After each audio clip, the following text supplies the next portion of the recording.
Saya punya datanya. Ditransfer ya pada tanggal 12 Desember ya. Itu 260 juta per anggota ditambah 80 juta pada tanggal 31 Desember untuk anggaran 2024. Dengan anggaran 260 tambah 80 kurang lebih 340 dikali 152 anggota DPD, itulah kerugian negara. Kalian pimpinan termasuk anggota Panmus yang terlibat untuk meminta dilakukan reses kedua kalinya, kalian menjebak kami masuk penjara. Lembaga DPD hari ini berada dalam ketiak invisible. Bagaimana caranya? Kementerian Keuangan sudah menyatakan belum buka blokir, tapi kemudian blokirnya terbuka. Siapa yang buka? Firasat saya mengatakan sebagai mantan anggota DPD, Bang Faruli sudah tahu itu invisible hand-nya siapa. Kira-kira siapa? Dengan demikian, kalau ini berproses di KPK, siapa yang harus diminta pertanggungjawabannya? Pimpinan DPD dan pimpinan Panmus masuk. Bisa Menteri Keuangan terlibat atau oknum yang punya kekuasaan di kamar sebelah. Kamar sebelah mana? Legislatif, eksekutif, yudikatif, DPR.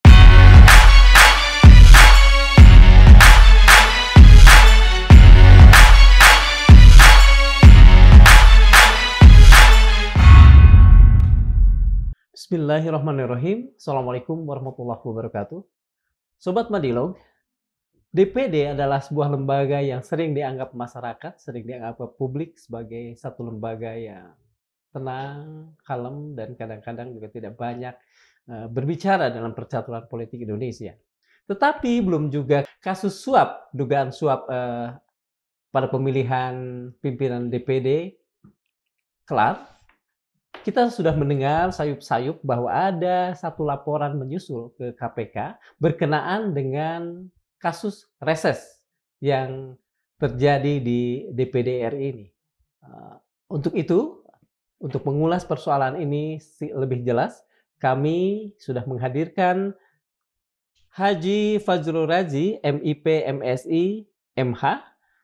Beliau adalah anggota DPD RI selama 2 periode, yaitu tahun 2014 sampai 2024 kemarin. Beliau juga adalah Ketua Komisi 1 DPD RI pada tahun 2019 sampai dengan 2024. Beliau S1 adalah Ilmu Politik di Universitas Indonesia, demikian juga S2-nya, dan saat ini tengah menekuni atau menjalani doktor politik di universitas yang sama. Mas Fajrul, Fahrul, mohon maaf ya. Mas Fahrul, kita mulai saja ya. Baik. Saya ingin klarifikasi sebenarnya bukan komisi tapi komite. Komite, ya. Mungkin Komite DPD 1 tidak boleh terima komisi.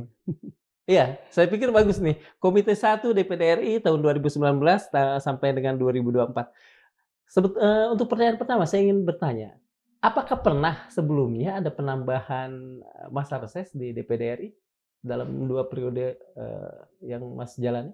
Nah, artinya gini, setiap lembaga negara ya, khusus DPD RI, DPR, mereka memiliki mekanisme kerja untuk menampung aspirasi dari masyarakat. DPR sebagai wakil rakyat, wakil masyarakat, sementara DPD wakil daerah.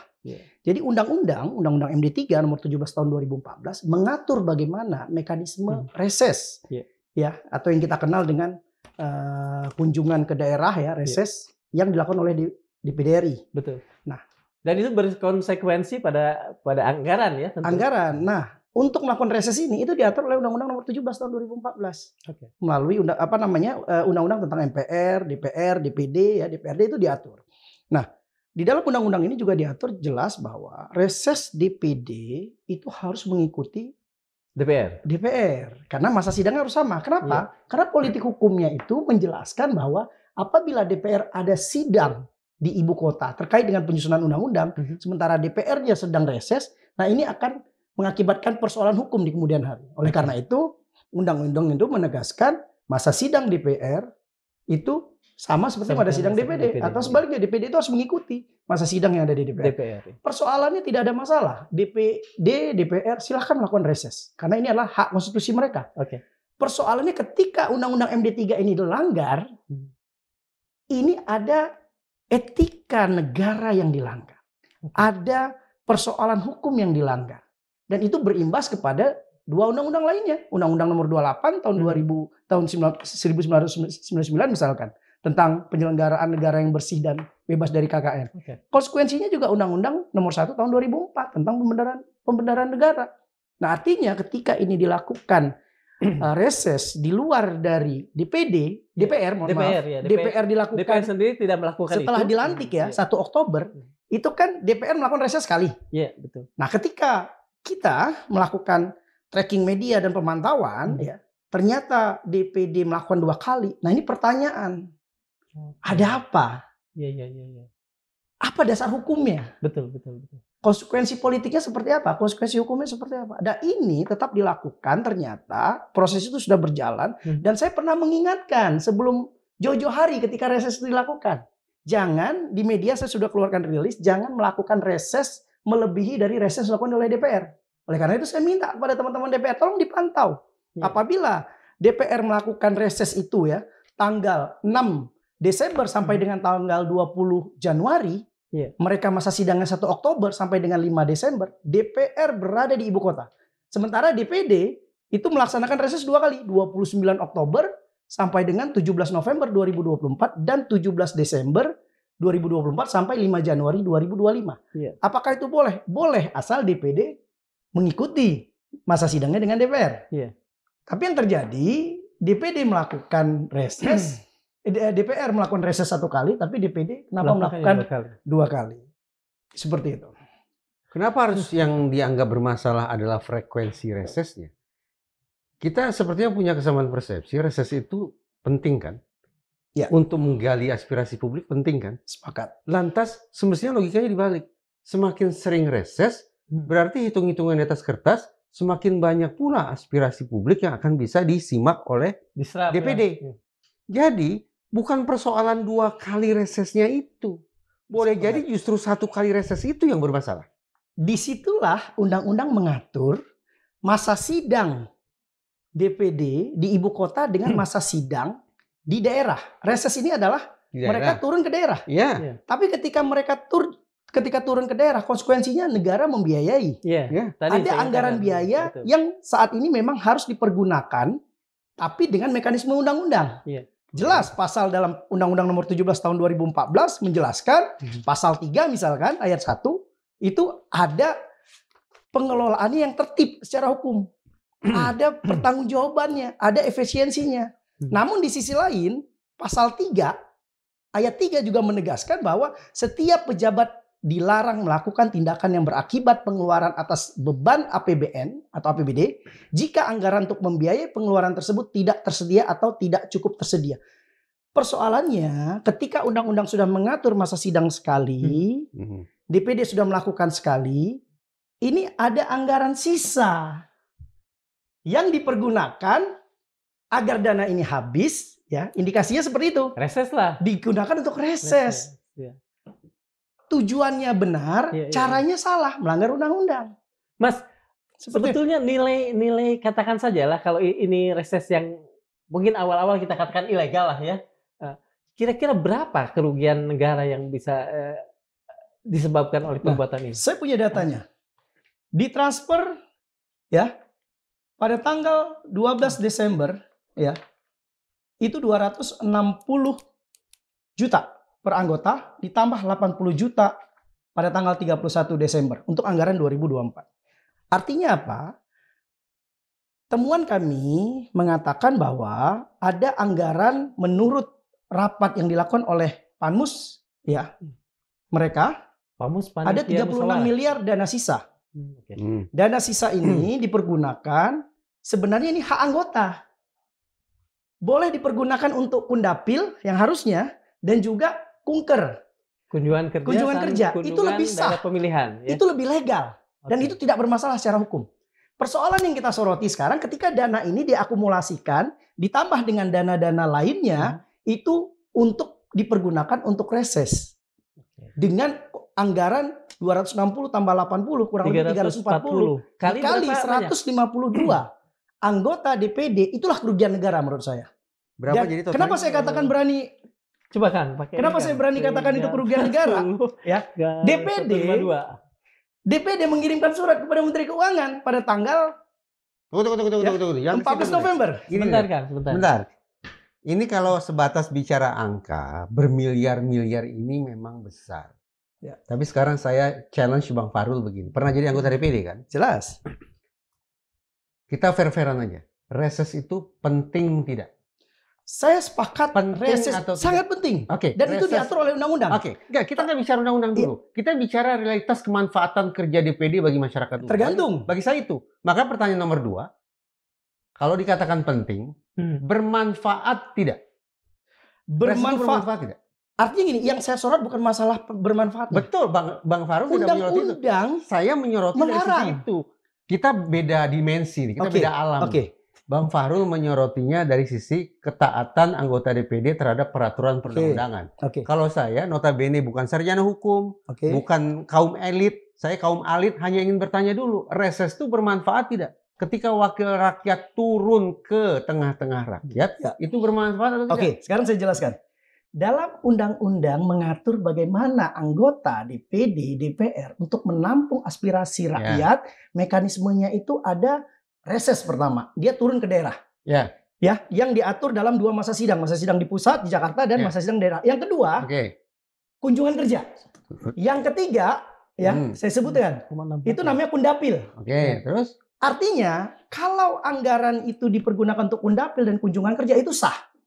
Itu sah. Tapi ketika ini diambil dipaksakan untuk tujuan menghabiskan anggaran, indikasinya ke sana, ini tidak benar secara hukum. Memang tidak sah.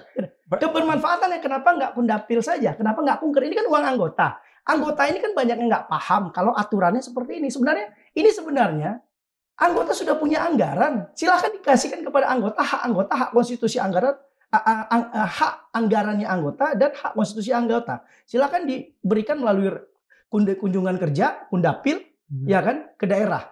Tidak melalui mekanisme reses, karena mekanisme reses jelas-jelas DPD tanggal 14 November mengirim surat kepada Menteri Keuangan. Meminta agar dana itu dibuka blokirnya supaya bisa reses. Ditolak. Sebentar dulu, saya belum 2 kali surat. Saya masih mau berkutat pada kan gini. Sesungguhnya apa pembeda antara mekanisme reses di satu sisi dengan mekanisme kunker dan kundapil di sisi lain dalam konteks mendapatkan aspirasi masyarakat? Apa bedanya? Bedanya gini, jadi masa sidang itu ada 2. Masa sidang di pusat dan masa sidang di daerah. Masa sidang daerah namanya reses. Tapi dalam masa sidang di pusat ada aturannya, ya, undang-undang memberikan yang disebut dengan kundapil, kunker. Silakan dipergunakan. Sebenarnya sudah ada aturannya. Sudah ada asas prinsipnya untuk melaksanakannya. Tapi persoalannya ketika dipaksakan reses satu lagi, ya. Nah, ini yang menjadi tanda tanya publik, ada apa? Kok bisa? Karena yang reses ini sangat mudah menghabiskan anggaran cepat. Bagaimana bisa dipahami menghabiskan anggaran cepat lewat reses? Dengan 20 kegiatan selama dilaksanakan reses, itu anggaran per anggota kan saya sudah sebutkan tadi. Ya, 280 ditambah 80, 340 kali 152. Saya sudah menghitung kira-kira 51,68 miliar. Itu potensi kerugian negara. Lebih cepat dihabiskan lewat reses. Lebih cepat dihabiskan reses. Memang apa yang dilakukan oleh anggota DPD? Saya menduga seperti ini. Ketika pada masa kami menjabat di bulan berakhir di 1 Oktober, kita sepakat ada anggaran yang harus disisihkan untuk periode selanjutnya 20%. Saya pimpin komite. Kami mengalokasikan 20%. Dan semua akumulasi anggaran ini untuk dipergunakan di masa sidang 1 Oktober sampai 31 Desember. Di kepengurusan yang baru, periode yang baru. Nah, dalam proses perjalanannya, ketika reses sudah dilaksanakan 1 kali, ini ada uang lebih nih. Saya menduga ada indikasi permusyawaratan jahat yang dilakukan oleh oknum-oknum pimpinan untuk menjebak anggota-anggota lain. Ini korbannya anggota, kasihan. Anggota baru terutama. Anggota baru dan anggota yang tidak paham aturannya. Saya bilang, ini kasihan teman-teman yang baru menjabat dijebak dengan dalil bahwa ini tidak ada masalah. Sebentar, Mas. Seperti itu. Saya pernah membaca bahwa ada satu rapat. Apakah itu yang Mas sebut tadi sebagai permufakatan? Jadi gini, segala keputusan yang jahat itu diambil oleh DPD atau lembaga negara, ya, yang kita maksud adalah DPD, itu harus melalui mekanisme PANMUS. Panitia musyawarah baru diputuskan di paripurna. Tapi saya juga punya notulensinya. Di situ saya lihat bahwa dalam Panmus itu sendiri ada persoalan yang saya lihat ya. Beberapa orang tidak paham hukum sehingga dia memaksakan harus ada reses untuk kedua kalinya. Pada saat itu Ini Kesekjenan DPD sudah menyampaikan bahwa kita harus melaksanakan reses sesuai dengan DPR. Oke. Kami sebelum berakhir 1 Oktober, kita pernah melakukan rapat Panmus yang terakhir untuk menyepakati apakah akan dilakukan reses sekali lagi di masa kami di akhir. Akhirnya kita menyimpulkan tidak melakukan reses tambahan karena kita anggap kita mengikuti keputusan dari DPR yang tidak melaksanakan reses tambahan. Silahkan kalau dalam keputusan Panmus pada masa sebelum 1 Oktober ketika saya masih menjabat, apa yang dikatakan oleh pimpinan pada saat itu? Pada saat itu Pak Nonong yang pimpin. Kalau DPR melaksanakan reses, kita akan melaksanakan reses sekali dengan sisa anggaran yang ada. Kalau tidak, berarti kita tidak boleh melaksanakan karena itu perintah undang-undang. Nah, persoalannya ketika di periode 1 Oktober sampai sekarang, itu didobrak aturan itu. Sudah jelas-jelas tidak boleh. Kalau saya mengatakan, gunakan uang itu sebaik-baiknya silakan untuk kunjungan kerja, kundapil, silakan ke daerah dengan dana itu. Kan ini hak anggota. Tapi karena ini ada indikasi mempercepat proses uang yang ada untuk dihabiskan, ini kan indikasinya ke sana. Ini kan menurut saya menjebak anggota DPD yang lain. Mau nggak mau harus dikembalikan. Saya ingin mengupas tentang pilihan kata menjebak itu. Iya. Pelan-pelan ya. Saya tanya nih awam nih. Saya tanya pelan-pelan nih. Wacana tentang reses 2 kali. Itu kapan pertama kali berputar-putar di gedung DPD? Oke, sebenarnya isu ini sudah ada di masa kami pada saat itu. Tahun berapa? Sebelum ini? 1 Oktober. Sebelum 1 Oktober berakhir. Pada saat itu kita rapat Panmus untuk meminta boleh nggak kita reses sekali lagi. Karena ini ada teman-teman banyak yang tidak duduk lagi di sana supaya mereka bisa menggunakan dana itu untuk bertemu dengan konstituen dan sebagainya. Itu di masa periode sebelumnya. Anggota DPD sebelum 1 Oktober 2024. Oke, lanjut. Berarti sudah ada pada masa sudah itu. Ada kesepakatan. Hasil rapat yang dipimpin oleh pada saat itu masih Pak Lanyala, ya Pak Lanyala yang pimpin, tapi yang memimpin rapat adalah Pak Nono. Itu tanggal 13 Agustus 2024. Disepakati reses tidak dilaksanakan karena kita mengacu kepada DPR. Kenapa kita mengacu kepada DPR? Karena Undang-Undang Nomor MD3 tadi. Undang-Undang MD3 memerintahkan seperti itu. Oke, clear. Nah, artinya jelas boleh melaksanakan reses lagi kalau DPR melaksanakan. Ternyata DPR tidak melaksanakan. Akhirnya uang itu tetap terblokir nih di DPD. Nah, karena uang itu terblokir, yang katanya kalau saya lihat di Panmus ini 36 ya. Kata Ketua Komite 4. 34 miliar. 34 miliar nggak cukup untuk reses. Artinya begini Bang Farud.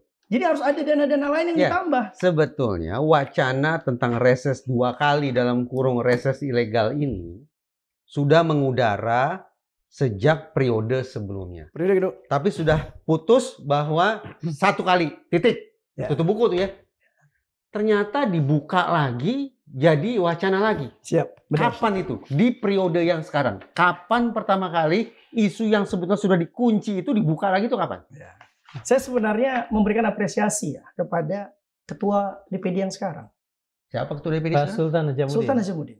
Dia ketika memimpin rapat sangat wise. Dia tidak mengambil keputusan sendiri. Tapi dia lemparkan kepada floor. Ini mekanisme ada usulan terhadap reses. Tapi saya ingin mau sedikit flashback sedikit. Ya, flashback sedikit. Bahwa pada saat pemilihan pimpinan DPD terkait dengan laporan diskusi yang dilakukan di Forum Keadilan sebelumnya, ya, itu ada iming-iming janji-janji kalau kita terpilih, ya, kita akan melaksanakan reses sekali lagi. Sementara ada kubu yang mengatakan itu tidak boleh. Sebentar.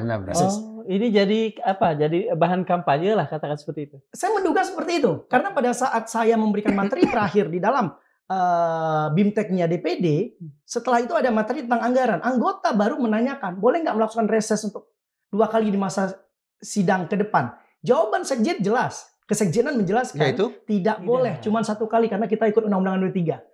Tapi dasar yang dijadikan reses kedua kalinya adalah rapat Panmus ketika dalam rapat Panmus itu meminta ya agar ada uang yang diblokir ya itu dibuka untuk pelaksanaan reses. Bahkan kata-katanya ya, ini saya kutip nih dalam bahasa yang saya dapatkan ini.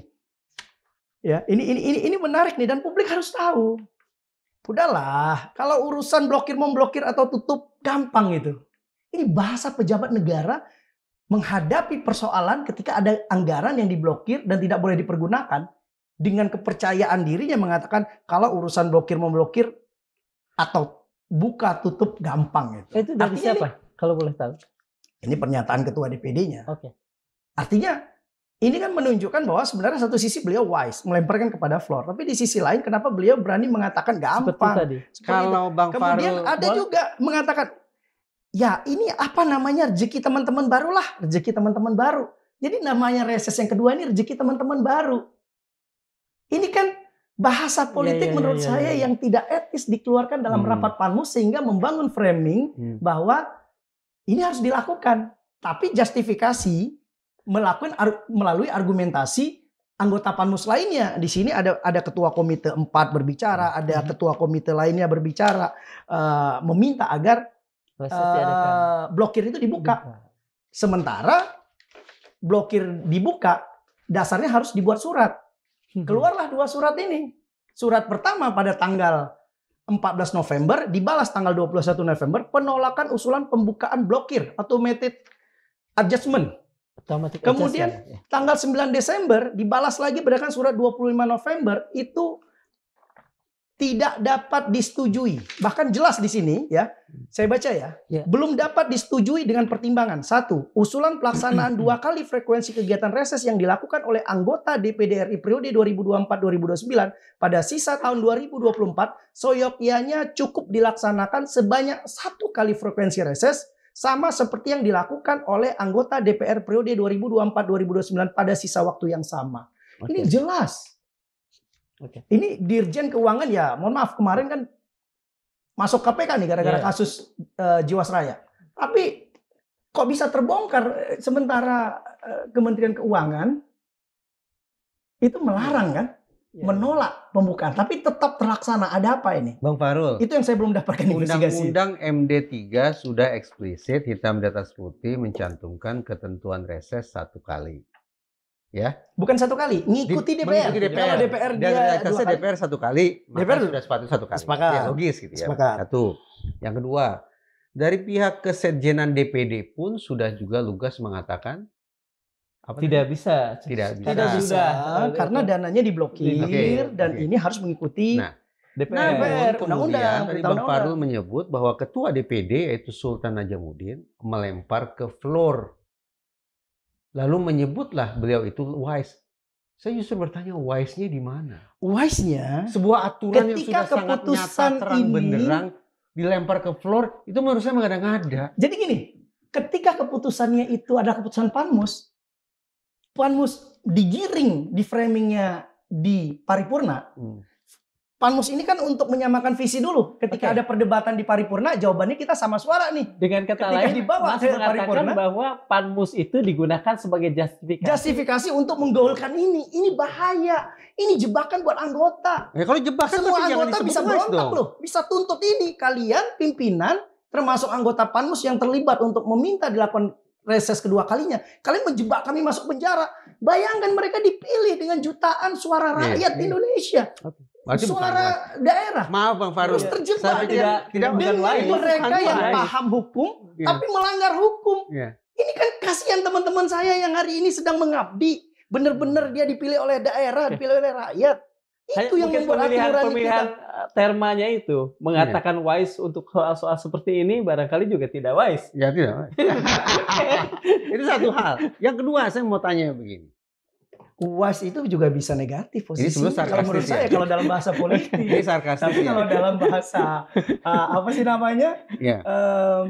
Saya bukan pujangga memang, jadi saya pikir agak aneh penggunaan kata wise di situ. Oke, itu satu hal ya. Jadi kalau terus terang menurut saya sih tidak wise. Enggak, maksud saya gini, saya mengatakan wise ini keputusan ini bukan keputusan ketua. Saya senang di situ. Walaupun di balik layar itu saya menduga ini penggiringan upaya harus kita buka sama-sama, tapi saya nggak mau tanggung jawab sebagai ketua. Pertanyaan Saya mau kalian semuanya terlibat. Bang Farul, pertanyaan saya berikutnya. Tadi kan Bang Farul mengatakan nih seluruh anggota DPD kan jadi seperti dijebak. Jumlah anggota DPD berapa? 152. Jadi 152 orang itu semua terjebak. Semua terjebak.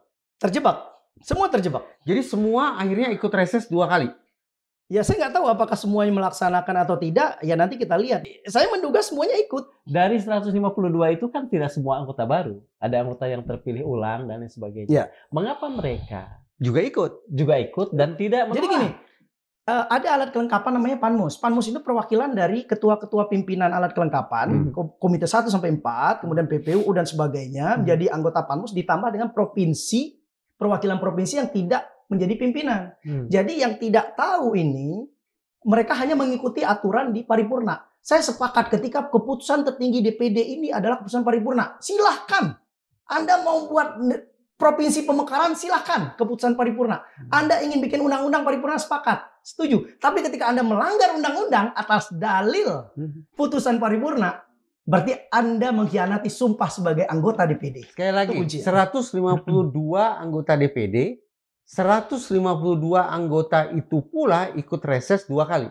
Ini lebih parah dong daripada kasus RAA. Loh, ini kerugian negaranya 51 miliar. Bukan hanya itu, Bung. kasus RAA itu. Ini yang membuat konsentrasi saya lebih. Saya udah ingatkan sebelum reses. Ya, yang jangan lakukan reses 2 kali karena ini berbahaya. Dalam kasus RAA, yang kemungkinan diperiksa oleh KPK itu 95 orang.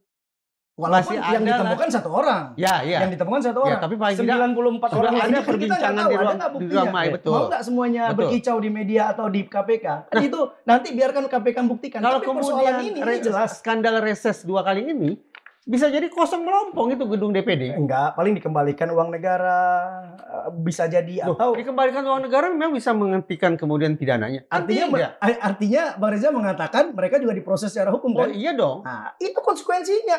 Saya katakan di Malang, Bang. Tahu saya, kita perbincangan itu kan di Malang. Di Malang, itu anggota DPR-nya semuanya masuk penjara. Dan Sumatera Utara, gara-gara menggunakan uang fiktif, mereka masuk penjara. Mohon maaf, Sumatera Utara kasusnya anggaran gubernur. Bang, kasus ini sudah banyak jurisprudensinya. Masa sih secerdas teman-teman yang hari ini memimpin di DPD, dia melakukan pemusyawaratan jahat, menjebak teman-teman, menggunakan uang sisa di saat negara sedang kondisi ekonomi seperti ini, ya, di saat efisiensi dilakukan, udah kita indikasinya udah kita gunakan aja untuk reses. Ini kan bahasa-bahasa seperti ini, ya namanya juga rezeki teman-teman baru. Ini kan setidaknya diperlukan dana yang lebih dari 34 sisa tadi. Sisa kan 34 miliar. Kalau di Panmus di sini saya lihat 36 katanya ada sisa. Oke, 36. Kan kurang kan? Ya. Kurang dari seharusnya kira-kira 51,68 miliar. Itu kira-kira dana mana yang akan diambil lah, digerogoti untuk. Nah, itu harus diundang ke sekjenan atau anggota DPD yang pimpinan sekarang yang ikut di Panmus. Ada nggak anggaran lain yang pasti ada. Sekarang saya katakan ya, ketika dana nggak cukup, jelas-jelas Menteri Keuangan, Kementerian Keuangan sudah menolak karena anggarannya tidak cukup. Dan 2 kali ya saya. 2 kali. Tapi kenapa harus dipaksakan? Dan kenapa tiba-tiba tetap dilaksanakan? Ada apa? Yang kedua, saya menghubungi teman dari Papua. Teman-teman Papua itu mengatakan ada anggaran yang diajukan kepada Presiden. Dan itu dibantu untuk anggaran mereka mendapat tambahan berkunjung ke daerah. Oke. Ada anggota DPD yang mengatakan, silakan diundang di dalam forum ini. Ya, mengatakan bahwa itu dana Papua. Loh, dana diberikan untuk 24 orang kok mau dibagi kepada semua. Ini kan bahaya menurut saya. Gitu loh. Nah sekarang teman-teman Papua bisa berontak, itu bisa marah, itu dana kami kok dipakai buat rame-rame, itu dugaan saya. Nah sekarang masalahnya adalah anggaran yang tersisa harusnya dipergunakan menurut aturan. Ini kan masih ada kunker, masih ada kundapil tadi. Itu kan hak anggota. Kenapa tidak diserahkan dengan pertanggungjawaban dan prinsip keuangan negara dengan 2 kegiatan itu? Kenapa harus dipaksakan reses? Kalau mereka lakukan dengan kundapil, itu nggak melanggar undang-undang karena memang itu dibolehkan dan itu hak anggota. Apakah ada perbedaan besaran besaran ada untuk jelas, kundapil dengan reses? Sangat besar. Angkanya mungkin itu sebabnya. Mungkin itu sebabnya ya, ini kan indikasinya agar cepat uangnya terserap habis aja ini. Oke. Mas, ini saya menyoroti tadi yang 2 kali. mengapa Sekjen DPD sampai harus 2 kali bersurat? Manakala Kemenkeu pada surat yang pertama pun sudah mengatakan tidak. Nah, Kenapa? saya dapat suratnya ya dari Sekjen ya. Yang menandatangani ternyata bukan Sekjen, karena Sekjen kan masih PJ Gubernur di Riau. Ini Deputi Sekjen yang menandatangani. Dan ini mengirimkan surat kepada Menteri Keuangan untuk agar dibuka. Iya. Untuk pelaksanaan reses. Kemudian ditolak. Ditolak pertama Kenapa kali. sampai 2 kali gitu? Sampai kemudian sudah ditolak menyurati lagi. Kira-kira kenapa? Ini kan jelas ada pemaksaan yang terlalu dipaksakan. Harusnya ketika ditolak, tertib administrasi dong, tertib keuangan dong. Tapi kenapa tetap dilakukan? Saya sedang mencari data ketika surat ini ditolak, ada nggak surat yang mengizinkan sehingga benar terrealisasi? Gitu loh. Ini jangan-jangan Kementerian Keuangan akan dipanggil KPK juga nih. Berarti Anda melakukan konspirasi. Kalaupun KPK masuk, KPK juga harus mengusut dari Kementerian Keuangan yang membiarkan itu. Apakah ada indikasi kuat bahwa Kesekjenan pun terlibat dalam persoalan ini? Kesekjenan di dalam berita acara saya sudah baca ya bahwa mereka sudah menegaskan bahwa uang tidak bisa dipakai karena terblokir. Yeah. Untuk bisa terblokir harus buat pengajuan surat. Pengajuan untuk pembukaan ditujukan pemblokiran kepada Kementerian Keuangan. Yang bisa membuka ini Kementerian Keuangan. Yeah. Artinya saya melihat Kesekjenan sudah on the track di sini. Gitu, sudah on the track. Mereka itu hanya juru bayar, mereka itu nggak punya keputusan politik di sini. Yang menentukan keputusan politik iya atau tidak adalah anggota Panmus yang ikut rapat dan menetapkan ini boleh, kemudian dibawa ke paripurna. Teman-teman paripurna setuju, ketok palu akhirnya berjalan. Saya katakan reses itu benar, tapi caranya salah. Oke. Manfaatnya bagus, tapi pelanggaran hukumnya yang bermasalah. Itu apakah terjadi di beberapa Kesekjenan DPR tidak lain. bisa bicara begini? Sudah. Bukan sebentar. Apakah Kesekjenan tidak bisa bicara? Ini kan sudah tidak dimungkinkan, bla bla bla bla bla. Kenapa misalnya datang hasil Panmus yang kemudian berkeras untuk mengadakan reses itu? Apakah tidak menjadi hak Sekjen juga untuk menolak? Jadi ini dari Kesekjenan mereka sudah menyampaikan bahwa ada jadi gini, dalam rapat-rapat Panmus selalu ada laporan keuangan. Iya. Kesekjenan selalu melaporkan ada anggaran yang tersisa sekian, ada yang tidak terserap sekian. Itu tugas mereka melaporkan. Iya. Tapi ketika kita tahu ada anggaran sisa yang di Panmus ini saya lihat ada 36 miliar dipergunakan ya. Yaitu kata Ketua Komite 4 itu, bukan kata saya. 34 miliar. Itu 36 miliar. Itu Kesekjenan sudah mengatakan bahwa ini ada sisa. Kekurangan anggaran karena belum diakomodirnya anggota hasil DOB di tahun 2024. Jadi Papua ini kan dulu cuman berapa provinsi, sekarang jadi 24. Seperti itu. Saya tanya ya, jangan dipotong supaya saya bisa memahami dengan clear, dengan mudah. Begini, Alkisah adalah anggaran sekian banyak yang sayang beribu sayang tanda petik dalam kondisi terblokir, betul? Ya. Maka DPD RI lewat kesekjenannya ingin agar blokir itu dibuka, sehingga dikirimlah surat kepada Kementerian Keuangan. Namun Kementerian Keuangan menyatakan tidak mau buka blokir. Belum dapat disetujui. Belum dapat disetujui. Itu yang pertama. Yang kedua, jawabannya belum dapat disetujui. Sama lah, berarti kan? Berarti kan tidak mengabulkan keinginan dari DPD RI. Pimpinan DPD RI. Pimpinan. Nah, sekarang saya tanya. Pada akhirnya blokir itu kan terbuka. Bagaimana caranya? Kementerian Keuangan sudah menyatakan belum buka blokir, tapi kemudian blokirnya terbuka. Siapa yang buka?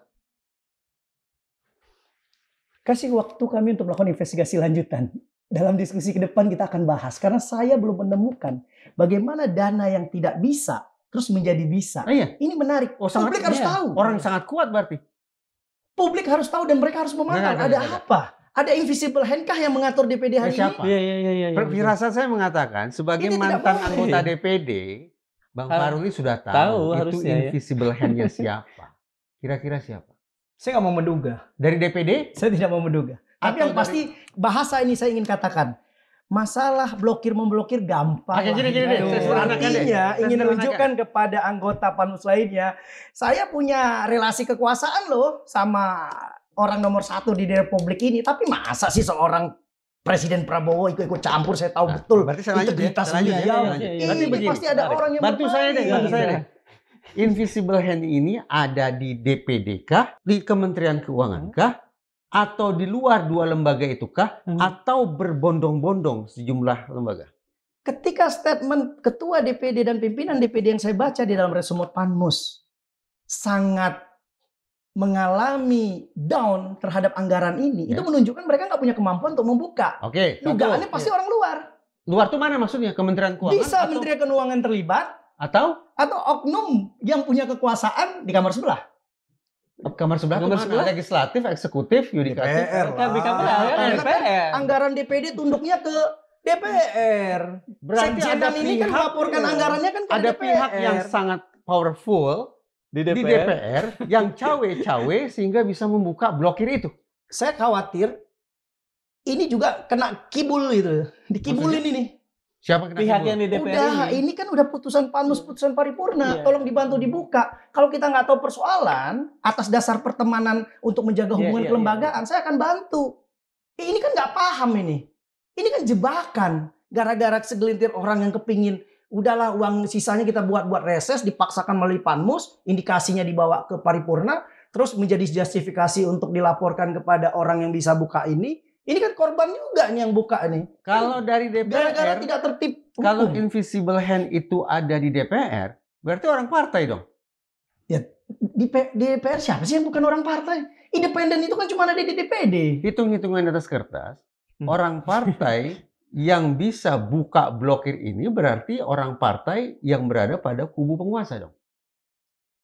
Bisa jadi, tapi dengan jebakan ya, dia nggak tahu sejauh mana yang dilaporkan. Jadi artinya gini, saya ingin menunjukkan nih kepada anggota DPD yang lain bahwa kita punya kedekatan loh sama pemerintah pusat, kita punya kedekatan loh sama teman-teman di DPR. Apa sih masalahnya? Oh, mau tambah reses satu lagi, oke kita penuhi. Partai-partai yang bergabung dalam koalisi kekuasaan siapa aja? Kim plus. Gak usah tanya saya sebetulnya, bisa langsung. Ngapain tanya saya? Siapa? Bang Farul. Ya. Saya pikir ini menjadi tematik kedua. Kalau kita dapatkan itu. Oke, berarti itu simpan ya. Tidak mau terlalu. Biar saya googling dulu. Dan itu bukan hal yang mustahil kok. Kasusnya Ivan aja kemarin sampai teman kamar sebelah itu juga terlibat. Kasus Irfan, kasus RA. Nah, artinya gini ya. Ini saya ingin katakan bahwa kami melakukan tracking media dan juga investigasi pemantauan terhadap DPD RI. Ya. Dalam 4 bulan bekerja, ada 4 rapor prestasi yang mereka lakukan. Pertama, di media, silakan dibuka. Ya, indikasi manipolitik dalam pemilihan ketua. Jadi kan DPD jadi kemarin lah ya. drop suaranya. Elektabilitas, popularitas, maupun kepercayaan publik. Sebelumnya ada di peringkat 3 kan? Peringkat ketiga. Yang kedua, itu skandal oknum anggota DPD. Ya, skandal selingkuh dengan oknum TNI pertama kali dilakukan, dan ini yang kedua kali dengan orang yang berbeda. Dan ini tidak diproses apa-apa di Dewan Kehormatan. Ada anggota DPD RI, oknum anggota DPD ya, punya skandal seks. Skandal perselingkuhan. Skandal perselingkuhan. Loh, karena pejabat publik kita boleh katakan itu, tapi saya ingin katakan itu media sudah viral. Kenapa seperti itu wajah DPD sekarang? Perempuan. Yang ketiga, itu terkait dengan rencana DPD mau keluar negeri di saat efisiensi anggaran, di saat potongan anggaran 500 miliar, beberapa anggota DPD RI yang orang-orangnya saya lihat juga ada di Panmus ini memaksakan ingin keluar negeri. Saya sudah mengeluarkan statement, jangan dulu lakukan masih efisiensi. Lagian juga dalam aturan, DPD itu boleh keluar negeri kalau ingin menghasilkan undang-undang. Ini kan nggak ada undang-undang yang mau dihasilkan. Kenapa harus buru-buru keluar negeri? Kecuali ada undang-undang baru yang mau disahkan, silakan. Nah, tapi itu harus Presiden Jokowi. Saya minta kepada Presiden Jokowi, Presiden Prabowo, mohon maaf, jangan disetujui. Ayo SBY aja kepleset gitu sama Presiden Jokowi. Ya, kita beda tipis ini. Kemudian yang terakhir skandal, ini saya sebut ya, skandal reses gate. Reses gate DPD yang baru saja kita omongin. Yang sekarang kita bahas. Kita kan ingin DPD ini lebih baik, lebih kuat. Tapi jangan dong melanggar undang-undang. Yang kedua, bagaimana DPD ini memiliki the power of bicameral parlemen ke depan. Jadi kalau saya katakan equal dengan teman-teman DPR. Kalau saya katakan jangan seperti ini, makin melemah. Bang Farul ini buka-bukaan karena tidak terpilih lagi jadi anggota DPD. Saya nggak daftar di DPD. Sorry, maaf. Saya nggak daftar lagi di DPD RI. Saya cukup 2 periode. Saya tidak melanjutkan. Jadi ini bukan buka-bukanya seorang pecundang, bukan begitu kan? Tapi karena memang orang yang punya etikat baik ya. Hanya pecundang-pecundang yang nggak jelas dan nggak punya data. Saya punya data. Saya punya fakta. Saya punya tracking media. Saya punya laporan dari Kementerian Keuangan yang saya dapatkan. Pecundang nggak bisa lakukan itu. Iya. Tapi orang yang punya latar belakang akademik, intelektual, jaringan, dia bisa Berbasis dapatkan semua evidence. berbasis evidence. Dan ini harus, tujuan kita kan baik, ingin memperkuat DPD. Tapi caranya juga janganlah melanggar undang-undang. Saya agak kaget ketika kemudian pihak yang boleh jadi tersangkut skandal atau Resesgate ini ternyata bukan hanya DPD, bukan hanya Kementerian Keuangan, tapi juga lembaga sebelah yaitu DPR. Di awal obrolan kita, Bang Fahrul menggunakan diksi menjebak. Menjebak itu yang saya pahami ada pelaku penjebakan dan ada korban yang dijebak. Yang menjadi korban adalah anggota DPD. Yang lain. Ya, yang lain. Iya. Berarti yang menjadi pelaku penjebakannya sekarang siapa? Ya mereka yang memutuskan di Panmus. Siapa itu? Para pimpinan itu. Para pimpinan, beberapa anggota ketua-ketua yang menjebak itu. Beberapa orang. Beberapa orang. Siapa yang Tapi namanya? keputusannya kolektif kolegial, jangan salah. Ya. Ketika diputuskan itu di sidang di Panmus, tetap yang bertanggung jawab adalah pimpinan DPD. Karena disebut pimpinan, berarti nggak fair dong kalau kita hanya sebut satu nama Sultan Najamuddin misalnya. Dan yang lain? Dan yang lain? Ikut rapat kok. Siapa yang lain itu? Di sini dalam rapat di sini ada Pak Tamsil, di situ juga ada Tamsil Imrong, Yoris Raweai. Iya. Terus siapa lagi? Ya saya pikir itu, saya nggak tahu apakah Ibu Ratu hadir dalam rapat itu atau tidak. Tapi dalam catatan saya, siapa? GKI Remas. Ya, itu dalam Panmus pertama hadir Ibu Ratu, ya. Dalam yang kedua Ibu Ratu juga hadir. Dalam Panmus yang ketiga juga Ibu Ratu. Oh, Ibu Ratu hadir. Ibu Ratu hadir. Berarti nama-nama yang Bang Fahrul sebut itu patut diduga sebagai pelaku penjebakannya gitu. Saya nggak menduga seperti itu, tapi artinya ini kolektif. Iya. Ini tindakan kolektif, bertanggung jawab terhadap semuanya. Jadi pimpinan Panmus harus bertanggung jawab. Dengan demikian, kalau ini berproses di KPK, siapa yang harus diminta pertanggungjawabannya? Seluruh anggota DPD kah atau pimpinan? Pimpinan Panmus itu automatically pimpinan DPD. Iya, berarti hanya pimpinan. Pimpinan DPD dan pimpinan Panmus masuk. Bukan 152 ketua orang Pansus itu ketua DPD. Ya, artinya bukan ratusan orang itu. Oh, tidak. Ini hanya tertib administrasi, ini tertib anggaran. Ya kan, jelas-jelas. Saya bilang konsekuensinya bukannya undang-undang MD3, tapi ada undang-undang lain gitu loh. Udah saya sebutkan tadi Undang-Undang Nomor 28 tahun 99 dan juga Undang-Undang Nomor 1 tahun 2004 jelas tentang perbendaharaan negara. Bang Fahrul jadi pelapor ya di KPK dalam kasus ini? Enggak, itu ada LSM yang memang melakukan anti korupsi. Kalau saya lebih ke pemantauan kelembagaan saja. Sudah dilaporkan ke KPK? Sudah. Sejauh ini sudah sampai tahap apa? Sejauh yang saya tahu sudah verifikasi. Sudah diverifikasi. Seperti itu. Kalau misalnya Departemen Keuangan tadi membuka Kementerian Keuangan tadi membuka blokir, ya, apakah blokir itu bisa disebut sebagai blokir ilegal? Karena mereka kan beberapa kali menolak, tapi kemudian membuka karena dorongan satu pihak yang powerful gitu. Itu bisa disebut ilegal nggak? Dan bisa kemudian mereka dikatakan terlibat dalam persoalan ini? Jadi gini. Perilaku yang tidak memenuhi prinsip adalah korupsi. Sepakat ya? Iya, sepakat. Okay. Sepakat ya? Iya, sepakat. Sama persepsinya. Mau dia dirjen kah? Mau dia kesekjenan kah? Mau dia mana ketika dia melakukan prinsip yang tidak mematuhi, itu sudah korupsi. Banyak dirjen-dirjen Republik ini yang masuk penjara kan? Baru saja dirjen dirjen anggaran. Gara-gara kasus Bumi Jiwasraya. Iya. Dan ini juga kesekjenan di Republik ini, di kementerian ini banyak yang kena. Karena apa? Omission. Pertama dia membiarkan terjadinya praktek, atau dia tahu gitu. Dia tahu. Atau dengan kata lain, dia yang malah jadi pelaku. Mau dia tahu, mau dia pelaku, atau dia membiarkan, dia tetap kena secara pertanggungjawaban publik jabatan dia. Itu korupsi. Jadi karena urusan dalam tanda petik jebak-menjebak ini, sekian banyak institusi terlibat dalam persoalan. Saya menekankan kepada DPD, kemudian ini Kementerian Keuangan, kemudian Kementerian Keuangan, dan invisible hand yang belum kita bahas pada sesi kali ini. Mungkin next sesi. Sebetulnya saya mau telusuri ke sana itu. Tidak mungkin PDIP kan? Tidak mungkin lah. PDIP partai oposisi kok. Bisa jadi, tidak ada yang tidak mungkin. Tapi saya tidak yakin. Saya tidak nggak menuduh partai. Artinya persoalan ini adalah saya ingin buktikan ya, ini logikanya para pimpinan DPD ini ingin buktikan kita dekat loh sama penguasa hari ini. Kalian mau apa sih? Aktornya siapa? Udah itu aja jelas. Dalam Pamus sudah. Iya, betul. Iya kan? Dalam Pamus siapa-siapa orang yang berbicara yang mengatakan bahwa ini ada anggaran sisa. Dan itu terekam, bagaimana kalau kita bisa pakai gunakan uang ini. Kemudian, kalau itu berhadapan dengan Kementerian Keuangan, gampang lah masalah buka-membuka. Nanti kita buatkan surat. Semua catatan rapat ini juga turut dilaporkan ke KPK dalam laporan itu. Pasti kalau mereka punya data yang sama, mereka akan melaporkan. Tapi kalau mereka datanya ini, pasti kan ini akan pengembangan kasus. Hitung-hitungan Bang Fahrul, ini diproses tidak oleh KPK? Saya melihat KPK sekarang itu bukan KPK yang pasif ya. Artinya? Mereka berpikir dan bekerja. Dan saya yakin itu akan dilakukan. Sampai mana? Sampai mana? Kapannya sampai mana? Sampai mana apanya? Saat Kira-kira, ini. ya mungkin oke diungkap, namanya ada laporan masyarakat, diproses, tapi dibendung. Hanya sampai level itu saja loh. Jangan sampai melebar kemana-mana betapapun kemudian tersangkut pautnya juga ya ke pihak-pihak Jalin kelindahannya banyak ya. Ya artinya 51 miliar uang rakyat bukan angka yang kecil kan? Publik harus tahu kan? Ya.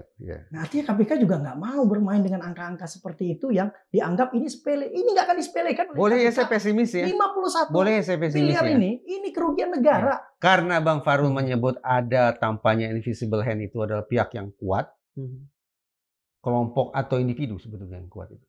Yang saya invisible hand. individu mungkin seperti Invisible hand itu individu. Ini seperti individu. Karena invisible hand itu individu yang sangat kuat dan konon dekat dengan Pak Prabowo, betul. Saya nggak menduga seperti itu. Tadi kan yang pasti dia memiliki kekuasaan yang bisa menekan Kementerian Keuangan untuk atas dasar itu saya minta izin untuk pesimis bahwa KPK akan membongkar kasus ini setuntas-tuntasnya. Saudaraku, di Republik kita negara hukum tidak ada yang kebal hukum. Alah, itu udah sering saya dengar. Bang, capek saya dengar kalimat kayak gitu. Udah biasa itu. Abang capek. Tapi kami generasi muda masih percaya hukum masih bisa ditegakkan di Republik ini. Oleh karena itu, Bang, kita yakin proses ini KPK akan bergerak.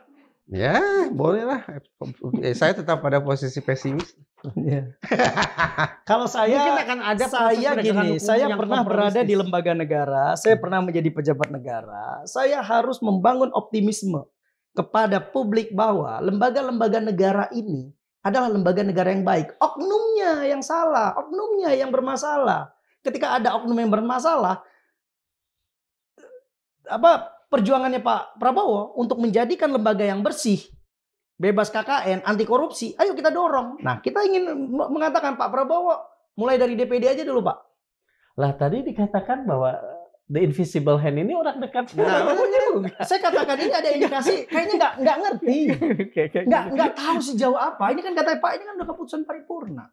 Ya artinya kalau Bang Reza minta bantu saya atas dasar pertemanan, tolonglah motornya digeser ke sebelah. Ya saya kan nggak tahu kalau motor itu motor curian atau motor ilegal kan. Saya suruh geser, tapi kan dalam hukum saya pasti kena kan, menggeser. Nah kita sama-sama orang hukum lebih bersama-sama.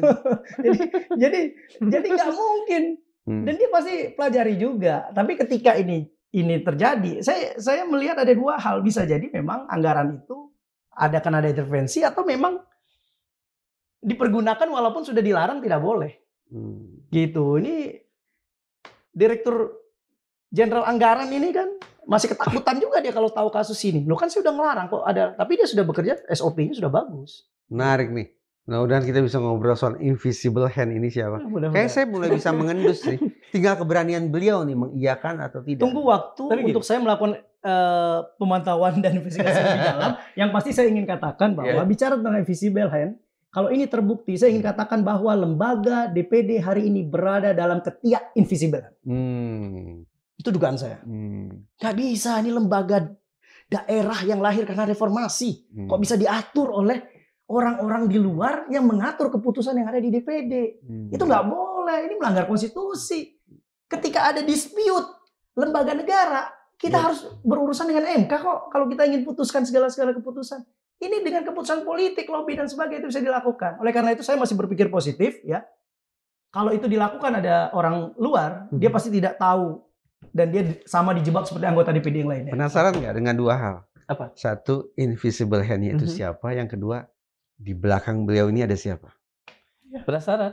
Saya penasaran. Terutama yang Berani-beraninya, pertama. berani-beraninya orang ini membuka sebuah Kasus, persoalan. skandal. Anda mau tahu siapa di belakang saya? Siapa? Allah Subhanahu wa taala. Udah selesai. Saya akan melakukan pemantauan terhadap DPD, kalau itu bagus saya akan puji. Kalau temuan-temuan 4 raport yang saya temukan dalam tracking media yang seperti ini, apa yang mau dipuji? DPR juga seperti itu. Kami akan melakukan apresiasi, award, dan memberikan dukungan kepada DPR ketika kinerjanya bagus. Tapi ketika yang kita temukan adalah banyak skandal, ya izinkan kita sebagai civil society melakukan punishment biar rakyat yang menilai. Mas. Rakyat harus tahu informasi publik yang menurut saya ini mahal dan penting. Oke. Seperti itu.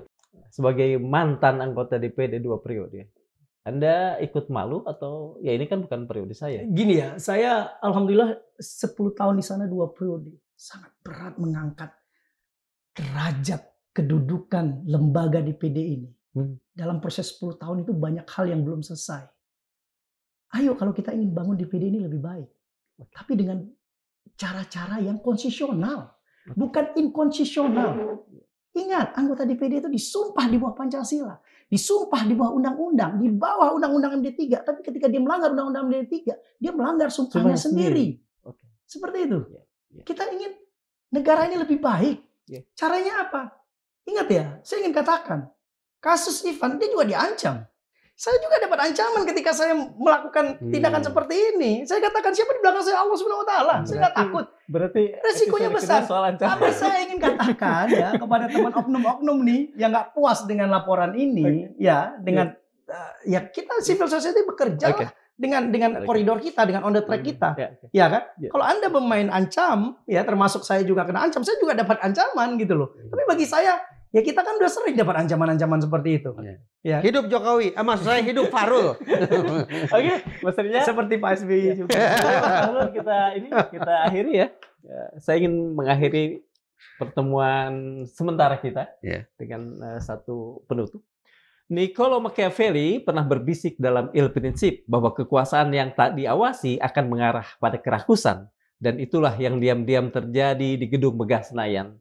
DPD RI, lembaga yang seharusnya menjadi suara daerah, justru tersandung dalam keputusan yang mengaburkan batas antara kepentingan rakyat dan kepentingan pribadi. Sebuah reses tambahan mungkin terdengar teknis, tetapi di baliknya ada alur anggaran yang dipaksa dibuka, ada aturan yang dipelintir, dan ada potensi pelanggaran etik yang dibiarkan. Dalam sebuah hadis, Nabi Shallallahu Alaihi Wasallam mengingatkan, jika amanah disia-siakan, tunggulah kehancuran. Di tengah maraknya penyalahgunaan kewenangan, diamnya publik adalah panggung bagi mereka yang tak ingin diawasi. Wawancara ini bukan sekedar menggali fakta, tapi juga mengetuk hati nurani kita. Apakah kita akan tetap membiarkan ketidakjujuran merajalela atau mulai menuntut akuntabilitas? Karena sejarah telah mencatat, ketidakpedulian rakyatlah yang memberi ruang bagi para pemimpin untuk melupakan batas-batas moral dan hukum. Assalamualaikum warahmatullahi wabarakatuh.